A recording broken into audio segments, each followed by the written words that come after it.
Welcome to the Grow Your B2B SaaS podcast. In this podcast, we cover all topics on how to grow your B2B SaaS, no matter in which stage you're in.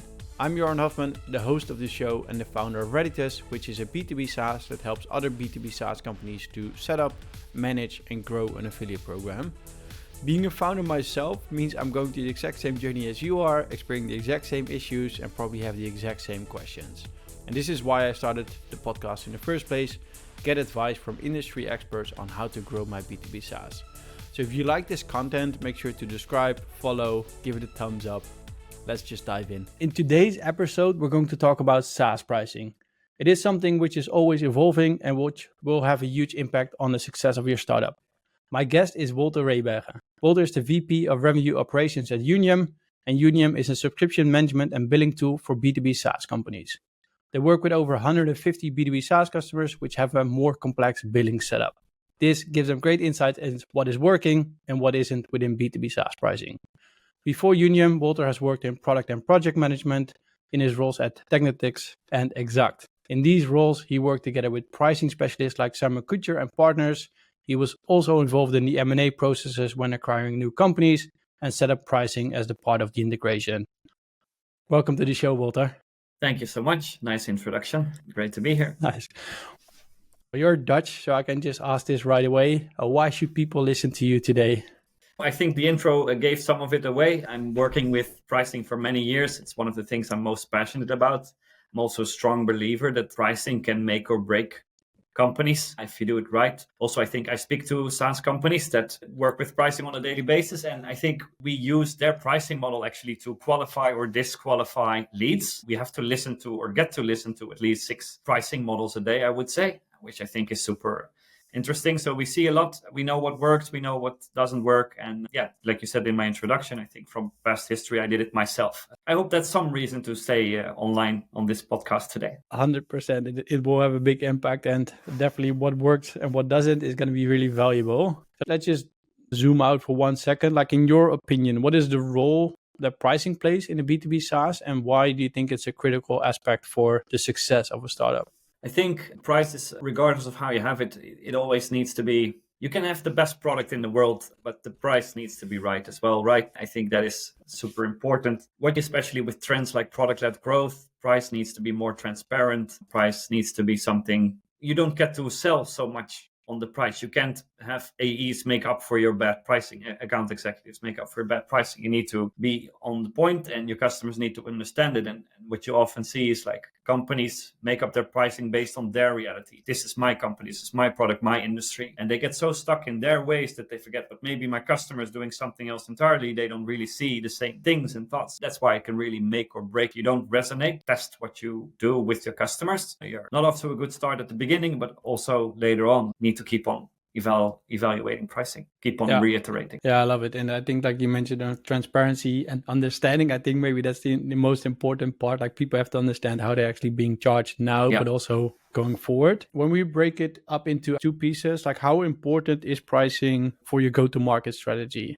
For your go-to-market strategy, you have like your recurring go-to-market strategy, if I can say it like that. You launch new things, you test new things, you reiterate new pricing, and then bring it to market again. And I think it's super good that you have a very good first one, but you would probably be the first SaaS company ever that hits their pricing just right on their first go. So I think it's more important that you have a good pricing strategy in your review, in your evaluation of your go-to-market. You have done some testing, you have done some thinking. Now you're launching it to some customers, and then it's time to evaluate. So I think in the first iteration, that's where it becomes important. Okay, do we speak to our customers? What is the input we get from sales? What is the input we get during renewals? Yeah, because that's usually when you also notice, right? Because maybe you had a good salesperson at the beginning, but then it's time for renewal, and then suddenly the customer says, yeah, we like the product, but we don't really see the full value, so we need to talk price again. That's things you want to avoid, and you can only avoid that by proactive evaluation of how was the message received. And so I think it's super important to be included in the go-to-market, but especially also like the evaluation, which is part of many go-to-market processes, sometimes secretly forgotten, right? Yeah, I can relate to that. Like, we definitely launched a certain pricing, we tested it, and in the end, like, we did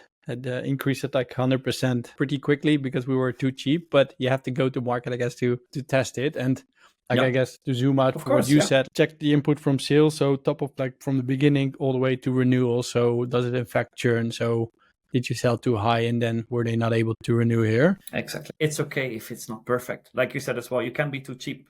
You can be way too expensive. And that's okay. You're not going to get it right in one go. Maybe then you're super lucky. Will not be nothing else but lucky. It will certainly not be science by getting it right in one time. Exactly. Yeah, I think that's going to be really hard. Let's assume, I guess, if we split it up into two parts. So the second part, so let's say you establish like product market fit, where at least you have clients who are willing to pay the price you set. And then you test to think like, how important is pricing when you established PMF? I think it's always going to be important. Packaging might even be more important in PMF. Like, really, do my customers use the right things? So you have a product that fits your market. So you have established that. But then do the customers use all the features they need for their business? And is that included in their package of the solution that they have? You see a lot of those good, better, best pricing models. A startup company uses the startup bundle. Does the enterprise uses the enterprise? So I think it's roughly more translated to the packaging rather than the pricing. If it's becoming more important because they need to feel that they're using the things that they're paying for. Because otherwise then it becomes a problem about price. Like, yeah, but we have feature X and Y and Z. We never even touched them. Like, why do we pay for that? So I think it's for the product market checks, more important that you have the packaging right and the price tag, of course, that complements that. But packaging is, I think, more of a focus. Yeah, and it's an interesting point that you don't want to have enterprise clients in the smallest package, basically. No, especially not the other way around. Exactly. And this might already be a common mistake, but if we, I guess, like dive into the next question, like what is the most common mistake B2B SaaS companies make while setting up their pricing structure? Two things. One is not enough iterations. Like, we don't want to confuse our customers. Let's not change our pricing again. I think at least every year you need to update your pricing. You have probably a development department. Probably they release something, and probably that what they did needs to be included. Maybe you have a separate module that is monetized, or at least in certain bundles. So at least every year. Also looking at markets. What have your competitors been doing? What have inflation been doing, right? Maybe there should be an extra low-cost model. What is trends in pricing, like usage-based pricing? That is a big trend. What can we do there? At least reiterate is the thing I see companies do wrong a lot. Like, they just have, oh yeah, we had this pricing model, it worked for 5 years, we'll work another year. Even if that's true, is it still the maximum you get out of the business, right? What is the potential you do not reach when you do that? I think maybe there's three then. The second one is then also, do we include the full life cycle of our customer in our pricing? Pricing is often so focused on the initial deal. Like, how do we close this customer? And we often forget that this, if we're in a recurring business, the customer hopefully sticks with us a bit longer. What is the upsell potential? What is the longevity of this? What is the one-off revenue we'll still get for this for the cash, especially early on, right? If you can get some extra man hours, that might be good for some of the money on your own cash account. So also don't focus all your energy on getting a very good first deal. It's sometimes better to close half the revenue on signature date, but at 120 after 1 year, because that is going to stay for more than 1 year. So that's another one. And then third, so three, I said at the beginning too. The third is segmentation. So when you check what is the best pricing and packaging, people often forget to segment their customer. You have a bunch of companies that you can sell to, and then usually you have an ideal customer profile maybe as well. And then even when that's narrow, like you have a small focus group of customers, and it can be only like 1,000 companies in the Netherlands and 5,000 maximum in US or something. Even if it's relatively small, there's still going to be things that some of them have in common and some of them have completely different. And by segmenting your customer, okay, what do these people have in common? How do they work the same with my tool? How do they operate in the same industries and market? And how do we align to the same story? That needs to be part of one package. So really trying to find ways to categorize your customers. Like, how many categories do I have? How many segments am I selling to? And I'm not necessarily talking about edtech and fintech, something like that, or government, non-profit, blah, blah, blah. Really, like, how are they the same? And how will my pricing story resonate? If I then do that, how many groups do I have? And then start asking the question, what kind of pricing fits that? So start with segmentation. And they often jump way too fast to, but let's grab a notebook, write down starter, professional, enterprise, 50, 100 and 200 euros, done, right? Yeah, everybody thinks about pricing indeed, but what you're saying is think about packaging. So I think with all the three things you said, like not enough iterations, you keep building features, you keep adding things on the package. So you need to change the pricing accordingly. Like the life cycle, as you mentioned, pricing be related to the life cycle of the client. So almost like a land and expand, get them in a small package, know that you can expand them and then segment them based on the features, which are kind to be in a certain package. I think that's really an interesting way to look at it. Yeah, and I think especially on the second one as well, sales has a fraction of time. to try to persuade the customer for the value, right? They have maybe 5 meetings. I don't know. When some customers may have 20, some have 2. I don't know, but let's say 5. They have 5 meetings to explain the value that your developers have spent like thousands and thousands of hours building something cool. It is more likely that after a first year, they have experienced those full 5,000 hours instead of the 5. So if you focus a bit of your effort on, okay, what is the upsell potential and what is like the add-ons? And first of all, it shortens your sales cycles because it's like an easier step into your tool. And second, you get the value discussions when the customer has seen the value. It just helps. It's bad for the cash, but that's, thank God we are in a funding business. I know you're bootstrapped, but many others just get money to solve that. Yeah, even as a bootstrap, you can do this. We had a bit of land and expand where we are now selling something cheaply, but we're building a feature which is going to be like 4x the price of like our base model. But we had to use like the current package. So we are creating packages. I'm now aware of that, where they have certain needs and we're going to build something around that. Even though I thought we're just going to price it, but we're actually creating a package which fits their needs. I think that's already one probably best practice. Create packages and have them align the pricing you add to it. Like any other best practices you can share regarding pricing? We communicate a 5-step process pretty much, which one is the segmentation, which we talked about. How can we categorize our customers? How are they different in terms of what they need? 2 is kind of like the package part. What is then the optimal package, product, feature, structure, bundles to meet these segments that we're selling to? 3 is then, okay, then if we have these like beautiful packages, how do we price them? What price metrics reflect our value? Because you have price like pay per user, pay per usage, a number of API calls included, or all those metrics that you price on. And then comes also like the, how do we sell it? Is it self-explanatory? If not, what is our discount strategy? Okay, how can we get sales? We have this ideal price, but of course there's people, especially we're in the Netherlands, right? Everybody wants to negotiate.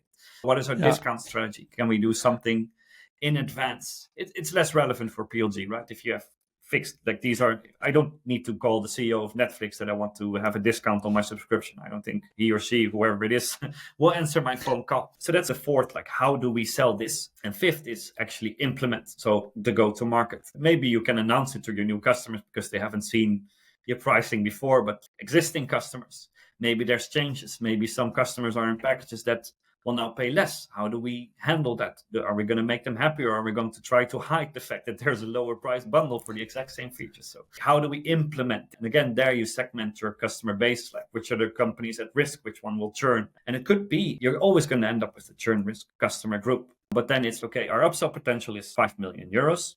Our churn risk is 1 million euros. Should we make the decision? Yeah, sure. Educated guessing. So the implementation phase is the 5th, but that's probably the largest. In season 1, we also interviewed Peter Campbell, who has like a lot of data as well on the pricing, and he also said keep increasing it, keep implementing it in certain ways. But I guess to summarize, like segment your clients, the packages, the price metrics, which you said reflect the value. I think that's really important. Like you mentioned it just in between lines, but price reflects the value.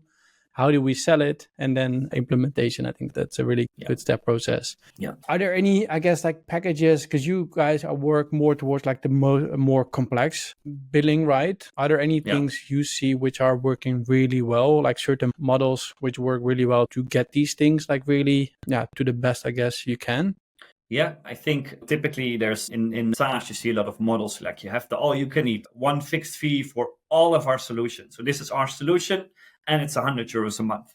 That is a bundle you don't see a lot. I think what we see most in SaaS is the good, better, best. I will not have a favorite because like for some others, it might work differently, but you have the good, better, best is which I think most. So you have the starter bundle, which has 1 main feature, and then you have the better bundle, which has 2 main features, and the ultra bundle, the enterprise edition, limited, platinum, cool stuff edition with 4 features. And each of them has different price ranges. And then you have functional package. So if you're selling to, like I said, if your segmentation turns out like I'm selling to governments, I'm selling to education, and I'm selling to charity, then maybe also it makes sense to package your product that way. I have Redditus for governments. I have Redditus for, that would be then the titles of your packaging.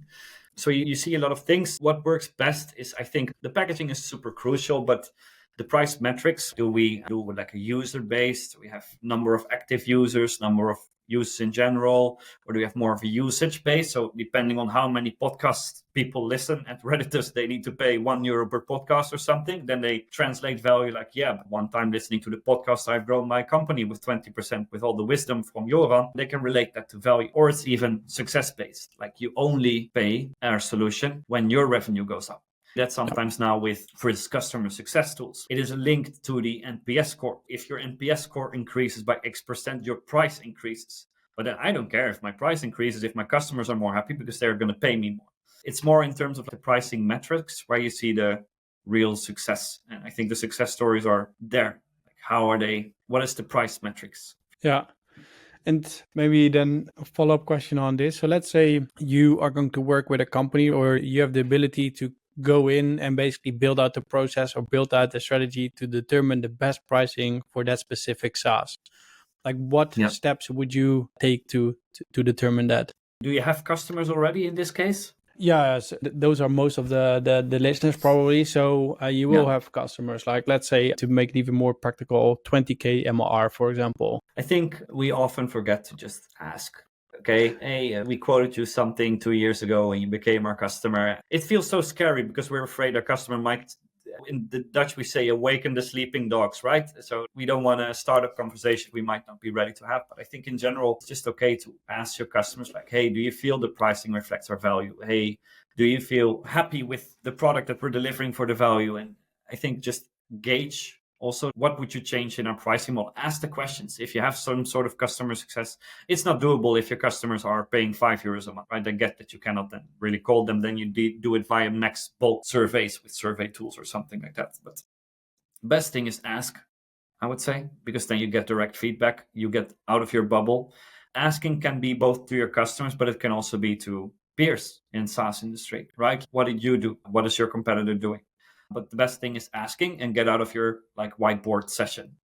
That's where you get stuck and that's where you make mistakes. And I think to go back to what you previously said, like segment the companies, right? You probably have product analytic tools, so you know the features they're using. So you probably can create those packages and then you can ask like what they're willing to pay. Like fun story, I just mentioned we're building this new package, right? We did 35 client calls in a week to get feedback on the thing we're going to build. And we also asked them at the end, how much would you be willing to pay for it? I love that I asked the question, but the answers were so broad, as in one was, for example, willing, like he actually said that he was willing to pay €3 per month and one was willing to pay €500 a month. Yeah. So I guess this is why it's important to segment the companies, that you actually have your ICP in mind, even though there were our ICP, but then I learned maybe they're not, because you can't build a feature for B2B SaaS where you're only going to charge €3. That's not really, no. And it becomes even more complex if you're like, when you're selling to people, you sell to stakeholders, right? You usually have kind of some sort of decision maker. And it doesn't matter if that's PLG driven or something else driven, like sales driven or customer led growth. It doesn't matter where it comes from, but the stakeholder internal in the company, it's usually not one person that needs to make a decision. So there's multiple people. And you usually see that the champion buying your solution is sooner to get the value than the one that might need to sign the paperwork. I think it's also good to take those two into consideration when you package and price. Okay, we're going to have the champion and he might think it's 80% of what he expected, but we're going to have this CFO person or whatever person, CEO, that needs to sign. It might be 120% of what he expected to pay for it. How do we take that into account? It's a good question to ask yourself as well. This podcast episode is sponsored by Redditus. Redditus helps B2B SaaS companies to set up, manage, and grow an affiliate program. In short, it means you're asking other people, affiliates, to promote your SaaS. You would only pay the affiliates a kickback fee when they deliver you paid clients, making it a very cost-effective and scalable way to grow your MRR. See more at getredditus.com. Yeah, and this might be one of the common challenges SaaS companies run into. I think especially when you're selling to a bit bigger companies, having multiple stakeholders. Are there any other challenges companies run into with their pricing? It usually comes down to it not being transparent, yes or no. I see a lot of SaaS companies struggle when they have a lot of flat fees. My starter bundle is €500 a month and my professional bundle is €1,500 a month. Yeah, but what is the difference then? Yeah, we have this and this included. Yeah, but I don't need this. Okay, but then we solve it with discount. And then we have people running around, like if you ever bought a kitchen, we have this person that then like pretends to go to his manager to get approval for the discount that you're requesting. And then they just walk a block, grab a coffee and then drink, say cheers to Joran buying a new kitchen. And then saying, yes, I got your approval. I try to avoid that kind of thing and make it transparent and give sales mandate, like upfront. Okay, these are the things you can discount on. If they don't have, for instance, we sell our solution based on the number of revenue. Based on the number of revenue you do, we consider that value-based. So the higher your company growth, our revenue, of course, also goes up. And that is, I think, super nice. And I think it's understood by most companies. But then we also encounter companies that say, yes, but Wolter, we have super high revenue, but that is because we have 15 customers that each have a contract of 1 million euros. So you're managing 15 subscriptions for us, and we're paying the amount that a normal company would automate maybe thousands of invoices for. That's when it becomes tricky. But then I would say, don't build the process for the exceptions. Build the process for the bulk and have a thing in place where sales knows who to talk to when there is that exception. You shouldn't have to cater for everything. So it's okay if not everything is included, because that is also something you can do. You get so stuck on, oh, but what if we encounter this? Yeah, how often does it happen? 3 times a year? Screw it. Move on. That's another mistake. Exactly. And getting stuck in the details, because you're working with people that are typically in product management roles, can be detail oriented, right? You're technical, you're thinking about the market, thinking about the industry, thinking about the edge cases you've seen over the years.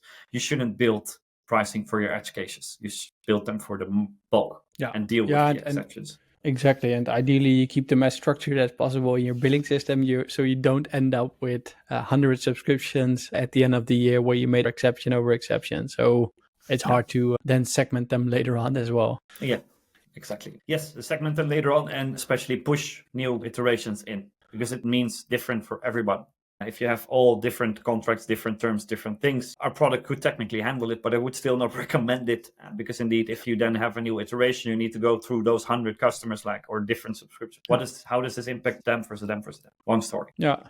Nice. Two-sided question. How do you see SaaS pricing going in 2024 and maybe even a bit beyond that? How do you see the future of SaaS pricing?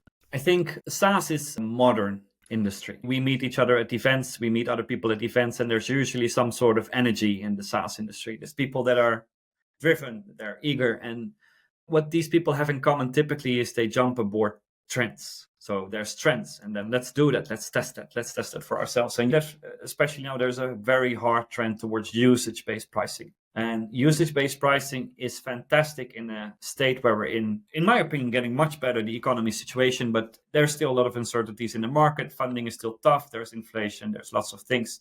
So what usage-based pricing then does, it drops your base entry-level platform fee to a bottom and then links the additional to value, which I think is a super good thing. But I don't think it's super sustainable, because it also does a number on your revenue forecasting. It does a number on your cash flow. Normally, if you have issues with cash flow, you go for funding, make it up. But now that's more tricky as well. And then if you go for funding, you also have tough revenue figures, because half of it is later revenue because it's usage-based. So I think this is one of those things where we see a trend, but we also see a trend back at some point. So that's the longer term. So I think 2024 will be about growing the usage-based pricing. There will a lot more companies reflect on that.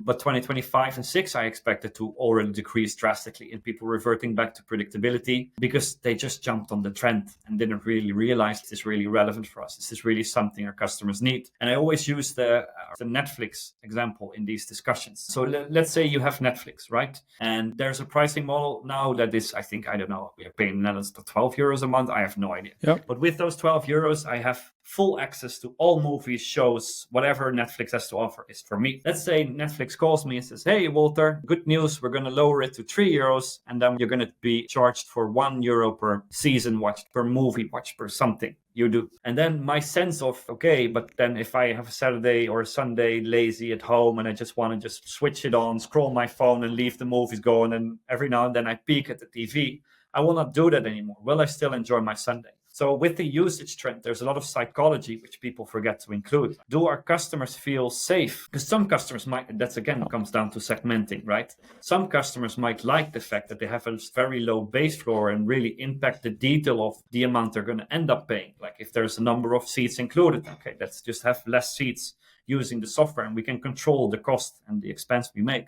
But some customers really feel but I want predictability, especially if you talk to larger companies. If you're targeting enterprise companies, they have cash flow stability. They just want predictability. So they might feel more, I don't want to bother with, I don't want to get an invoice for the overusage of 50 euros and have accounts payable people go and manage that invoice. That's a waste of my time. So again, segment, think of the psychology of the usage based if it's really something for you, because it's not always the answer, even though it's a big trend. It can be the answer. Yeah, nice. And you really put my brain to thinking here, because like the thing you said, users based might hold them back on getting value. I think like with the Netflix, right? Like you watching a movie is getting the value out of the tool, but you might actually hold back on doing it because you're being priced on it, which yes, I think you will see a lot in SaaS as well. Should we actually do this because we're going to pay more? Or should we maybe not invite these users to the CS tool because they're not going to be active anyway? Or you're going to find ways to avoid pricing, or at least that's the Dutch way how we do it. Exactly. Yes. Nice. We're going to close off with the final 4 questions. I think they're almost becoming famous. So let's just start with the first one and talk about SaaS pricing. What kind of advice would you give somebody who's just starting out and growing to 10K monthly recurring revenue? You're probably struggling or working on your product market fit. So review your packaging a lot. So the packaging of your SaaS is even more important than pricing at the moment. It is okay if you lose a bit of extra euro, you have one unhappy customer that pays too much, and then renegotiate to the proper value next year. I would spend your efforts on the packaging a lot. Make sure you have your ideal customer profile. That's usually something that when you're still growing is still something that is, you had an idea when you started your product, and then later on you can get distracted like, oh, but this can also be used for this segment. Don't get too distracted, because it also means you cannot really test your pricing model if you have all these separate types of companies using your solution, because then you can never really understand the value, or you can never really gauge what their value is. So keep your focus in your packaging and pricing. Don't deviate too much at the beginning, what I would say, and test and reiterate. Don't feel that, okay, I cannot change my pricing twice a year. That's too much. I don't think that's too much. It's fine. I think that's definitely a good way to also see is the willingness to pay becoming higher and higher as soon as you involve the product more. Yeah, exactly. Nice. So let's assume we just passed the 10K monthly recurring revenue. We're going to make a big jump towards 10 million ARR. What kind of advice would you give a founder here? Partly the same. So still segmentation is important. Reviewing and reiterating your pricing is still going to be equally important. It doesn't need to be like 3 times a year, probably. Maybe once a year is enough. Now it becomes a bit more on maturity, I would say, of your pricing model. You cannot have really the cowboy mentality anymore. Oh, we'll see it when we speak to a customer if it's still perfect. You need to have something structured. So now it becomes more strategic. How do we talk about our pricing and in terms and conditions? How can we upsell midterm if we feel like it? How do we deal with indexation? It's boring, but it's part of it and can grow your revenue, right? So it becomes more of that. How is our discount policy? What is our mandates for C-levels? What is our mandates for mid-level, senior levels, etc., and AEs themselves? It becomes a bit more on building maturity around it and the strategic decisions. Should we have it on our website? Should we have all of it on our website, or should we just have the base plans and then starting from 500 euros on our website? Those kind of discussions is what you should focus on at that stage, because I hope you have at least your pricing in a place where it's not going to require drastic changes every year. It just needs optimizations. Yeah. Yeah, and I think here as well, like first thing you said, right? Segmentation and iteration means keep involving your pricing, keep involving your packaging, but also keep increasing it, I guess, as well. Become more strategic. So no cowboy mentality. So make sure you also have the way on upselling. This discount policy you mentioned, become maybe more transparent. I like it, and all very, I think, actionable. When we zoom out, and this could be anything, so it doesn't have to be specific towards SaaS pricing. Would you have any general advice towards SaaS founders who are on their journey right now? I think learn from your business. So you don't have every process automated in the beginning, right? You don't have a subscription management solution maybe from day one. You maybe don't have a big 24 legal entities supporting finance system. So I think that's all good, but start measuring success of your business from day one. Start writing down customer testimonials as soon as you can. Start setting up referral programs as soon as you can.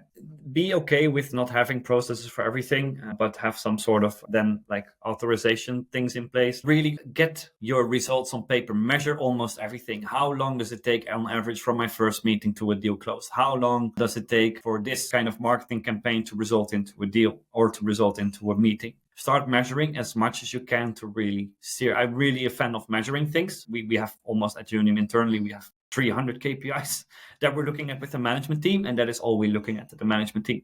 So, okay, hey, these numbers were off. What happened? Why did Denmark perform so much worse than Germany? What's up with that?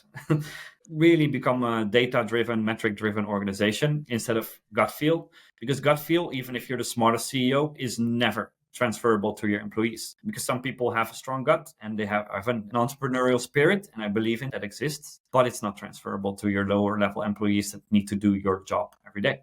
Nice. And to add on that, it probably builds a lot of transparency as well. So because you are measuring, because you become data driven, it is transferable, as you mentioned, but it also builds like a huge transparency, like how is the company actually doing and what do we want it to do? And indeed, like you say, transparency also goes down through all employees. What you saw last year, 2022, is the economic uncertainty impacted SaaS a lot. And what I heard from a lot of peers is that within the organization, people were asking like, hey, do you think it's going to affect us? Do you think we get laid off? Do you think there's going to be a layoff at our company? And I think if you have these metrics and you have them in a place where all employees can see them, and you take them aboard the journey and you tell them which ones are important to you, what is like the highlight goals for you. One, even if shit hits the fan, it's never going to come as a shock, and people will proactively jump on board the train. Hey, dear, whoever, Joran, whatever is the CEO's name of the company, we need to fix this. We see this increasing and we're concerned. What can we do? That transparency will also just stop the water cooler rumors like, oh, we're probably also going to get laid off, and negativity. It's transparent.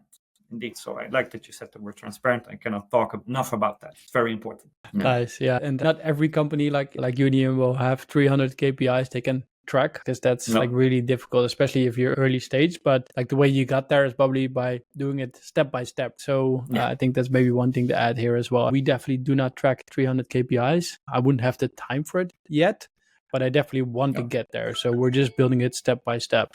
Yeah, makes sense. Final question. What is one thing you wish you knew 10 years ago? That software is so fun. So you said in the intro, I worked at Technetics, which is telco, and it's a super cool company, great people to work with. But the SaaS industry is amazing. The software industry is amazing.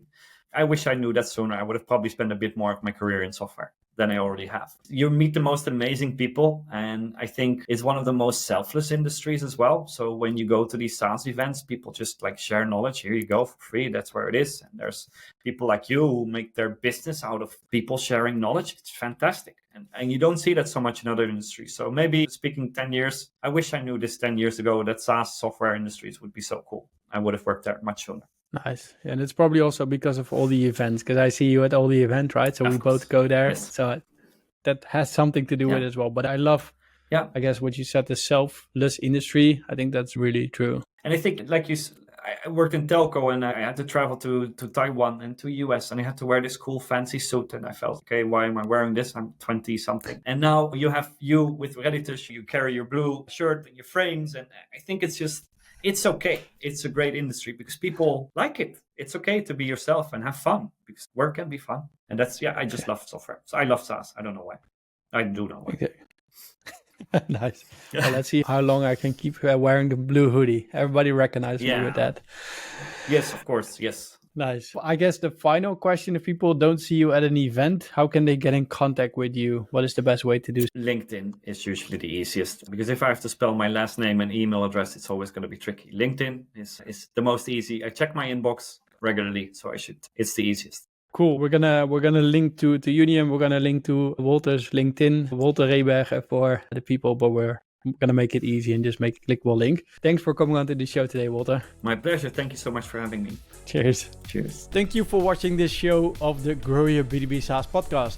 You made it till the end, so I think we can assume you like this content. If you did, give us a thumbs up, subscribe to the channel. If you like this content, feel free to reach out if you want to sponsor the show, if you have a specific guest in mind, if you have a specific topic you want us to cover, reach out to me on LinkedIn. More than happy to take a look at it. If you want to know more about Redditus, feel free to reach out as well. But for now, have a great day and good luck growing your B2B SaaS.